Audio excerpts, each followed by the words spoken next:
Doctor Asif Nazrul Islam আমাদের বাংলাদেশের খুবই স্বনামধন্য একজন প্রথিতযশা পাশাপাশি বাংলাদেশ আওয়ামী লীগের শাসনামলে তিনি আপনার সরকারের বিরুদ্ধে একদম প্রকাশ্যে যে সমালোচনাগুলো বাংলাদেশে বসে কেউ করতে পারতো না তিনি করতেন। আল্লাহর কাছে একটা ফরিয়াদ করেছিলেন, আল্লাহ জীবনে যদি একবার তুমি এই মন্ত্র। এখন তিনি নিজেই সরকার, আর সরকারে আসার পর থেকে গণমাধ্যমে খুব বেশি কথা বলেন না। তবে গতকালকে তিনি আপনার উপদেষ্টা আসিফের ছাত্র উপদেষ্টা আসিফের একটা বইয়ের কি বলছে মোড়ক উন্মোচনে তিনি গিয়েছিলেন।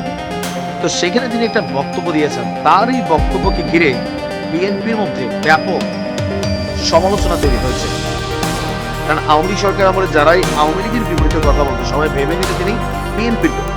আমাকে নিজেকেও এরকম বহু ধরনের ঝামেলা ভয় পেয়েছে, কারণ সমালোচনা করতাম। তো এটার কারণে নানান ধরনের ঝামেলা কিন্তু ব্যক্তি জীবন আমি পয়েছি, কাছের লোক যারা জানেন। তো যাই হোক, এখন এই সরকারে বসার পরে আগামী দিনের রাষ্ট্র ক্ষমতায় কারা যাবে ভূমি থেকে আউট হয়ে সেখানে ইন করেছে জাতীয় নাগরিক পার্টি, অর্থাৎ আসিফ নজরুল ইসলামের সাথে এই মুহূর্তে উপদেষ্টা পরিষদে যারা আছেন, বাহিরে যারা আছেন, তারা সবাই খুবই একটা ভালো সম্পর্ক আছে তাদের সাথে। আগামী দিনের রাষ্ট্র ক্ষমতায় ডক্টর আসিফ নজরুল ইসলাম আসলে ছাত্রদেরকে দেখতে চান, বিএনপিকে না। আর এটার জন্য তিনি ছাত্রদের কাছে পাল্লা পূরণ করছে, আর এটা করবে কিনা সেটা আল্লাহ ভালো জানে আর জনগণ ভালো জানে। জুলাই গণঅভ্যুত্থানের নেতাদেরকে তিনি আবেগে তারা সবাই তার সন্তান সমতুল্য। তো তিনি বলছেন বাবা সম্বোধন করে তিনি বলছেন যে তোমরা অনেক বড় বড় দায়িত্ব পালন করছো, কিন্তু আরো অনেক বড় দায়িত্ব পালন করার বাকি আছে।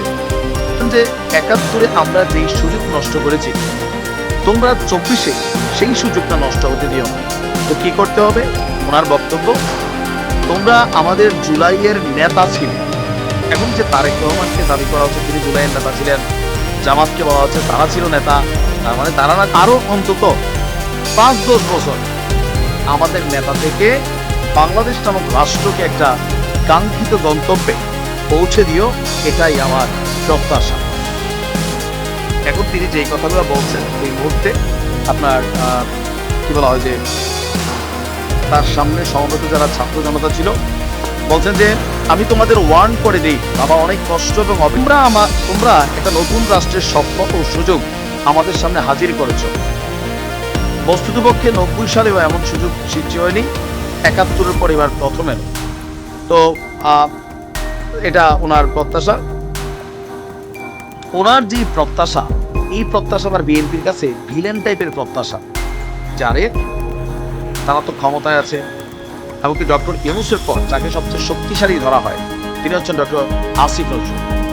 ইভেন ইউনূস স্যার যেই কথা গতকালকে এই কথাটা বলেছেন যে সবার অভূতপূর্ব আত্মদানের মধ্য দিয়ে যে প্রত্যাশা তৈরি হয়েছে সেটাকে এগিয়ে নিতে হবে। কাদের বলছেন? ছাত্রদের। তাহলে জুলাইয়ের আত্মদান এবং সব স্তরের মানুষের সামষ্টিক প্রত্যাশা সার্থক রাষ্ট্র ব্যবস্থাকে সংস্কার খেলছে না। এটা অনেকের কাছে মনে হচ্ছে যে সংস্কারের মধ্যে যেটা হচ্ছে একটা রাজনৈতিক দল তৈরি হচ্ছে। বিএনপি এমনিতেই বলছে এই যে ছাত্রদের রাজনৈতিক দলটা, এটার পিছনের প্রধান পৃষ্ঠপোষক কয়েকজন ব্যক্তির মধ্যে আসিফ নজরুল স্যারকে কিন্তু সন্দেহ করেন তারা। আবার তিনি যখন সরকারে থেকে রেখে তিনি যখন বলেন যে তোমাদেরকে আগামী দিনে রাষ্ট্রের দায়িত্ব নিতে হবে, ৫-১০ বছর তোমরা থাকতে হবে, এখান থেকে বিএনপি কেন ভাববে না যে সরকার আসলে পেছন থেকে পার্টি হিসাবে তারা কিভাবে তাদের উপরে যে আপনার দায়টা চলে আসতেছে এটা আসলে সরাবে। সবকিছু মিলিয়ে আবেগে বা মুখ ফসকে তিনি যে কথা বলছেন